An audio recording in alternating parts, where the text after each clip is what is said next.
माता सरस्वती अपने भक्तों का कल्याण करे। यह माता सरस्वती की स्तुति देवी भागवत से ली गई है, जिसको सुनने तथा पढ़ने से भक्तों के सभी मनोरथ सिद्ध होते हैं। तो आइए हम सब इस स्तुति को सुनते हैं। भगवान नारायण कहते हैं, नारद सरस्वती देवी का स्रोत सुनो, जिससे सभी मनोरथ सिद्ध हो जाते हैं। प्राचीन समय की बात है, याज्ञवल्क्य नामक एक प्रसिद्ध प्रधान मुनि थे। उन्होंने भगवती सरस्वती की स्तुति की थी।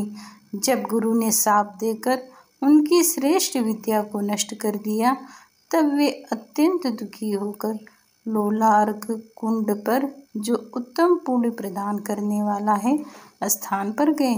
उन्होंने तपस्या के साथ ही शोक विह्वल होकर भगवान सूर्य की स्तुति की।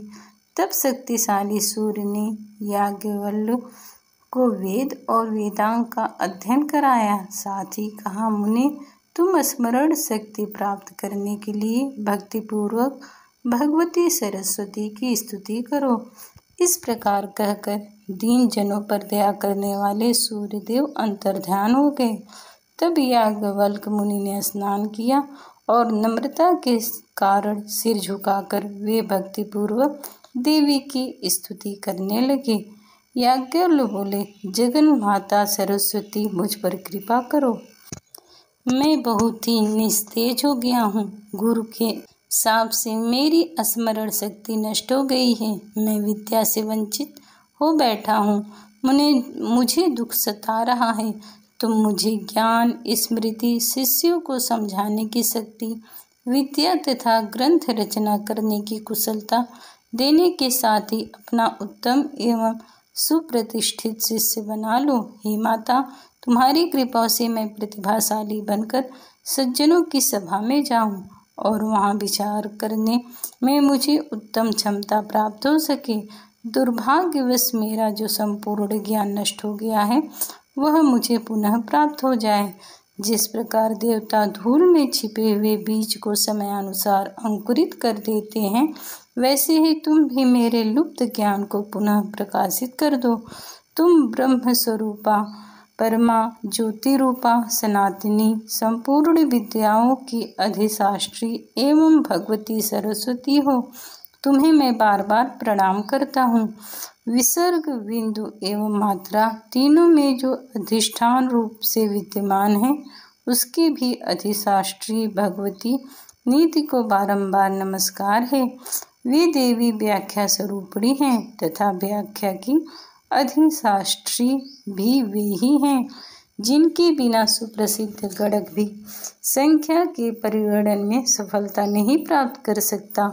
उन काल संख्या स्वरूपिणी भगवती को बार बार नमस्कार है, जो ब्रह्म सिद्धांत रूपा तथा स्मृति शक्ति, ज्ञान शक्ति और बुद्धि स्वरूपा है। उन देवी को बार बार प्रणाम है, जो प्रतिभा शक्ति और कल्पना शक्ति हैं। उनको बार बार प्रणाम है। एक बार सनत कुमार ने ब्रह्मा जी से ज्ञान का रहस्य पूछा था। उस समय ब्रह्मा भी मूक जैसे हो गए थे। वे ब्रह्म सिद्धांत के विषय में कुछ भी न कह सके। उस समय स्वयं भगवान श्री विष्णु वहाँ पधारे। उन्होंने आते ही कहा, प्रजापति, तुम सरस्वती भगवती को अपना इष्ट देवता मानकर उनकी स्तुति करो। परम प्रभु श्री कृष्ण की आज्ञा पाकर ब्रह्मा ने तुरंत सरस्वती माता की स्तुति आरंभ कर दी। फिर तो देवी की कृपा से उत्तम सिद्धांत के विवेचन में वे सफलीभूत हो गए। ऐसे ही एक समय की बात है, पृथ्वी ने महाभाग अनंत से ज्ञान रहस्य पूछा था। शेष की मूकवत स्थिति हो गई। वे सिद्धांत नहीं बता सके। उनके हृदय में घबराहट उत्पन्न हो गई। तब कश्यप के आज्ञानुसार उन्होंने सरस्वती की स्तुति की। इससे वे एक सुयोग्य बन गए। उनके मुख से भ्रम को दूर करने वाला निर्मल सिद्धांत तथा विशद विवेचन हो गया। तब व्यास ने वाल्मीकि से पुराण सूत्र के विषय में प्रश्न किया। तब वे चुप हो गए। ऐसी स्थिति में वाल्मीकि ने भगवती जगदम्बा का स्मरण किया। तब भगवती ने उन्हें वर दिया, जिसके प्रभाव से मुनिवर वाल्मीकि सिद्धांत का प्रतिपादन कर सके।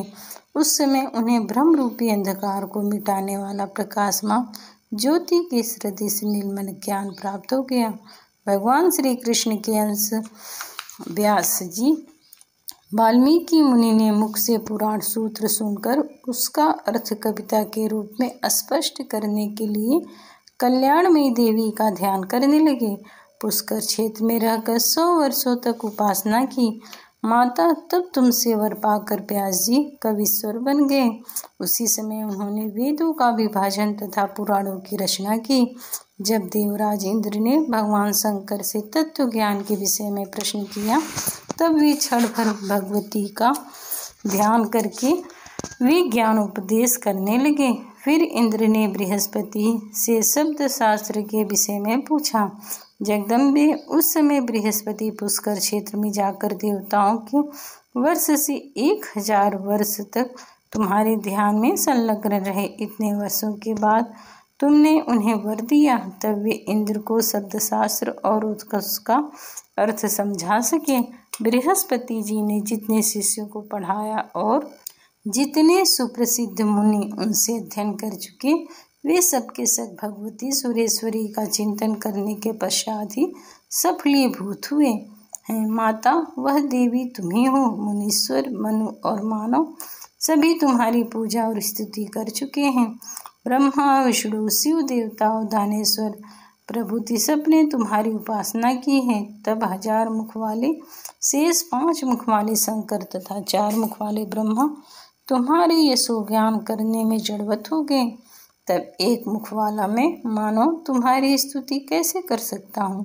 नारद इस प्रकार स्तुति करके मुनिवर याज्ञवल्क्य भगवती सरस्वती को प्रणाम करने लगे। उस समय भक्ति के कारण उनका कंधा झुक गया था। उनकी आंखों से जल की धाराएं निरंतर गिर रही थी। इतने में ज्योति स्वरूपा महामाया का उन्हें दर्शन प्राप्त हुआ। देवी ने उनसे कहा, मुनि, तुम सुप्रख्यात कवि हो जाओ। यूँ कहकर भगवती महामाया बैकुंठ पधार गईं। जो पुरुष याज्ञवल्क्य रचित इस सरस्वती स्रोत का पाठ करता है, उसे कवींद्र पद की प्राप्ति होती है। भाषण करने में वह बृहस्पति की तुलना कर सकता है। कोई महान मूर्ख अथवा दुर्बुद्धि ही क्यों न हो, यदि वह 1 वर्ष तक नियम पूर्वक इस स्रोत का पाठ करता है, तो वह निश्चय ही पंडित, परम बुद्धिमान एवं सुकवि हो जाता है। इस प्रकार यह स्तुति स्रोत संपूर्ण हुई। जय माता भगवती, जय माँ सरस्वती।